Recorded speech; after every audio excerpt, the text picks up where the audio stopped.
नमस्कार। निशुल्क ज्योतिष परामर्श केंद्र में आप सबका स्वागत है। जैसा कि हम किसी भी भाव का जब विपरीत प्रभाव प्राप्त हो रहा हो तो उसके उपाय हेतु हमें उस भाव से ठीक सामने जो उसका 7वां भाव है उसको सदुपयोगी बनाकर उसको शुभ बनाकर हम अपने जीवन में शुभता ला सकते हैं, शुभ फल प्राप्त कर सकते हैं। क्योंकि हम अपने जीवन में जो भी परिवर्तन करते हैं वह हम जिस समाज में रह रहे होते हैं उसके अनुसार करते हैं। अर्थात हम जो देखते हैं, जो सुनते हैं, जो महसूस करते हैं और जिससे हम प्रभावित होते हैं वैसा ही हम स्वयं को बनाना चाहते हैं। फिर वह चाहे धन की चाहत हो तो धन भी आप कितना चाहते हैं ये आप अपने समाज में जिसमें रह रहे हैं उसको देख कर के ही चाहत पैदा करते हैं। फिर वह चाहे सुख सुविधा हो, भोग विलासिता हो, चाहे रहन सहन हो आपका या आपका पहनावा हो, चाहे आपका खान पान हो, भोजन हो या आपका आचरण और व्यवहार हो, या जो भी आप दिखना चाहते हैं वह सब आप जिस समाज में रहते हैं, जिस समाज को देखते हैं, सुनते हैं, महसूस करते हैं, प्रभावित होते हैं वैसा ही ये सब चाहते हैं और वैसा ही बनना चाहते हैं। तो ये जो हम समाज में देखते हैं वह कुंडली में उस भाव के सामने वाला भाव अर्थात सप्तम भाव होता है। उदाहरण के लिए हमने पहला और दूसरा भाव जाना। पहला भाव यदि आपका व्यक्तित्व है तो सप्तम भाव आपका जीवन साथी है। दूसरा भाव आपका कुटुंब है तो 8वां भाव आपका ससुराल है। दूसरा भाव आपकी वाणी है तो 8वां भाव स्थिरता है।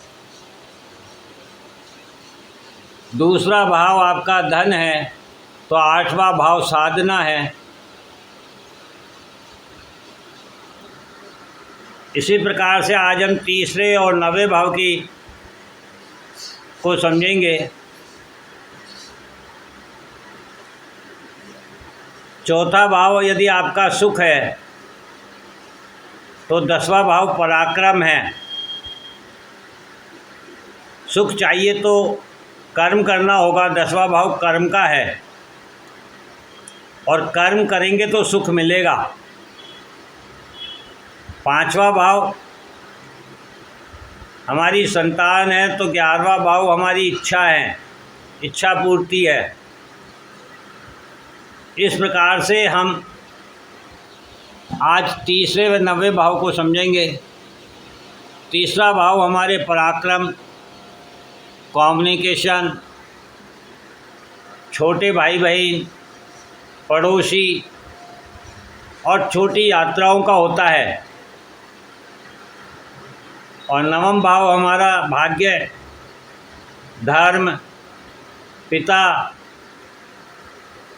एंसेस्टर्स अर्थात पूर्वज उच्च शिक्षा, ज्ञान और लंबी यात्रा का होता है। हम पराक्रम के द्वारा ही भाग्य का निर्माण करते हैं, कम्युनिकेशन के द्वारा ही शिक्षा, ज्ञान और धर्म का संचार करते हैं। छोटी छोटी यात्रा से बड़ी लंबी यात्रा का मार्ग प्रशस्त करते हैं। छोटे भाई बहन, पड़ोसी हमें पूर्वजों के आशीर्वाद से प्राप्त होते हैं।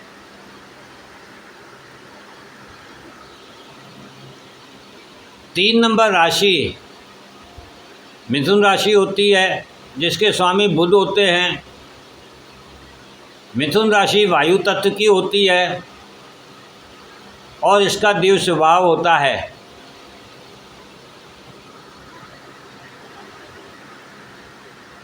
मिथुन राशि का प्रतीक चिन्ह एक लड़का और एक लड़की साथ में है, अर्थात पेयर, जोड़ा, अपोजिट।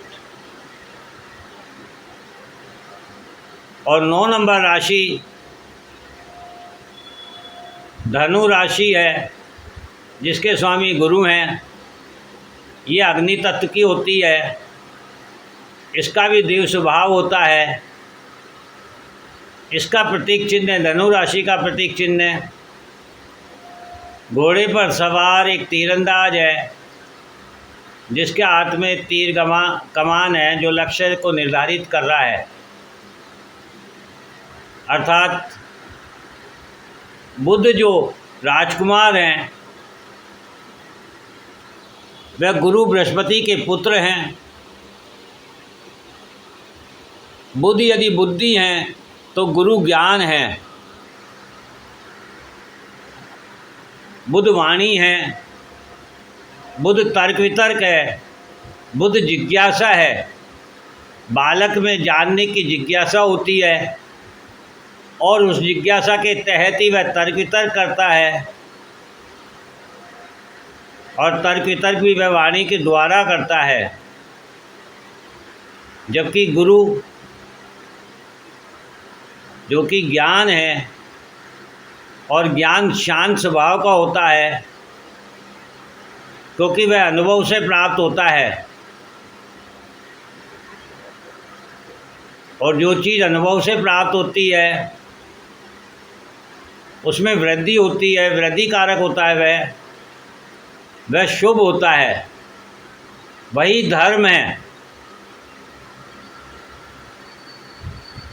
बुध जिस प्रकार से एक लड़का और लड़की का जोड़ा है, अर्थात वह संबंध को दिखाता है, आकर्षण को दिखाता है, बंधन को दिखाता है। और गुरु अकेले हैं, गुरु सच्चाई है, गुरु भारी है, गुरु बंधन मुक्त हैं। इस प्रकार से आप तीसरे भाव को शुभ बनाने के लिए नवम भाव के अनुसार कार्य कर सकते हैं, और नवम भाव को शुभ बनाने के लिए तीसरे भाव के अनुसार कार्य कर सकते हैं और शुभ फल प्राप्त कर सकते हैं। जय हिंद, जय भारत।